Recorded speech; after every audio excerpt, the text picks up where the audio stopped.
Feel so lucky কি আমি এই সুযোগটা পেয়েছি। শুধু তোমারই উপমা। এবার অভিমান ভেঙে আবারও শাকিব খানের নায়িকা হচ্ছে ইদিকা পাল। হ্যাঁ দর্শক, শাকিব খানের ঈদের ছবি নিয়ে এবার ভক্তদের কৌতূহল তুঙ্গে। ছবির নাম প্রিন্স, কিন্তু প্রশ্ন হচ্ছে নায়িকা কে হবেন এই ছবিতে। সাম্প্রতিক সময়ে ঢালিউডে ভেসে বেড়াচ্ছে নতুন গুঞ্জন, শাকিব খানের বিপরীতে এবারও নায়িকা হতে পারেন কলকাতার জনপ্রিয় অভিনেত্রী ইদিকা পাল।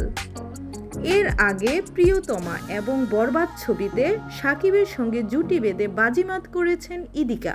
তোমাকে জানিয়ে দিলাম ও প্রিয়তমা। দর্শকদের কাছ থেকেও পেয়েছেন ব্যাপক সাড়া, তাই ভক্তরা মনে করছেন আসন্ন ঈদের ছবিতেও হয়তো তাকেই দেখা যাবে। তবে মজার ব্যাপার হলো, ছবির নির্মাতা কিংবা শাকিব খান কেউই এখনও আনুষ্ঠানিকভাবে নায়িকার নাম ঘোষণা করেননি। প্রথমে শোনা যাচ্ছিল নাজিফা তুষির নাম, কিন্তু এখন ইন্ডাস্ট্রিতে গুঞ্জন জোরালো নায়িকা হচ্ছেন ইদিকা পাল।